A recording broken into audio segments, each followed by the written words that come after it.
Баршаңызға сәлем достар, қош келдіңіздер менің каналыма. Бүгін мен сіздерге 20 минутта жасалатын салат рецептімен бөлісетін боламын.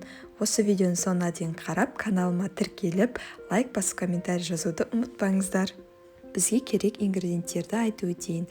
Корей сәбізі, тауықтың төс еті, жүгері, болгар бұрышы, майонез, укроп және шымшы тұз. Тауықтың төс етін қолымызбен үзіп аламыз. Болгар бұрышын ұзынша жіңішке қылып турап шығамыз. Салатымызды салатницаға жинейміз.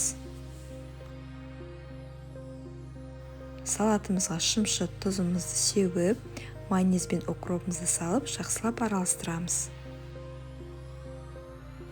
Достар, біздің 20 минуттық салатымыз дайын болды. Осы видеоны соңына дейін қарағаныңыздар үшін көп рахмет. Сіздермен болған Гүлсезім.